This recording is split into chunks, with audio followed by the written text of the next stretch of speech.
Hello అండి, welcome back to our channel. ఈరోజైతే నేను నాటుకోడి పులుసు ఎలా రెడీ చేయాలో చూపిస్తాను.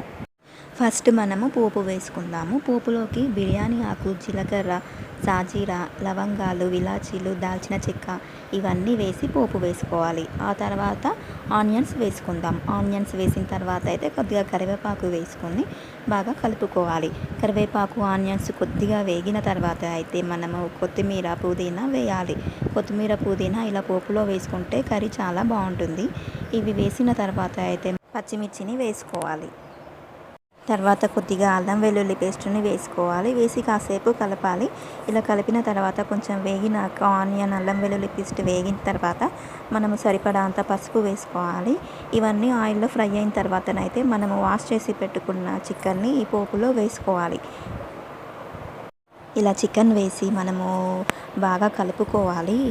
ఆ పోపు మిశ్రమం అంతా ఈ చికెన్కి పట్టేలాగా కలుపుకొని మూత పెట్టుకొని మనమైతే ఒక 10 నిమిషాలు ఉడికించుకోవాలి. ఇలా చికెన్లో వాటర్ మొత్తం పోయేంత వరకు ఉడికించుకోవాలి. ఇలా ఉడికించుకున్న తర్వాత అందులో టమాటా వేసుకోవాలి.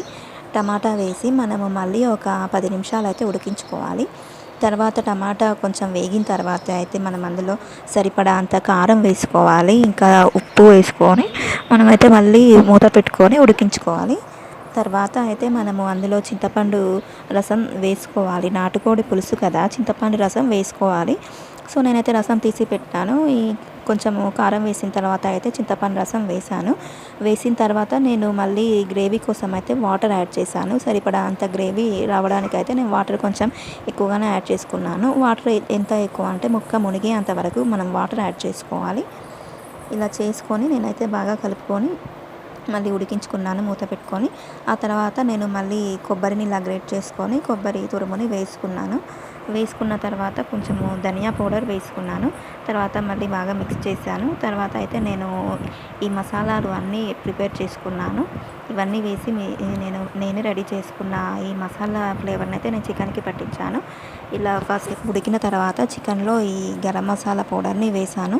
ఈ మసాలా మనం ఇలా రెడీ చేసుకుంటే బయట చికెన్ మసాలా టేస్ట్ ఎలా ఉంటుందో ఇది కూడా అంతే ఉంటుంది. సో ఇలా ఉడికిన తర్వాత అయితే మనం ఫైనల్గా కొత్తిమీర, పుదీనా వేసుకోవాలి. వేసుకున్న తర్వాత చికెన్ స్మెల్ మాత్రం చాలా బాగా వస్తుంది. చాలా టేస్టీగా కూడా ఉంది.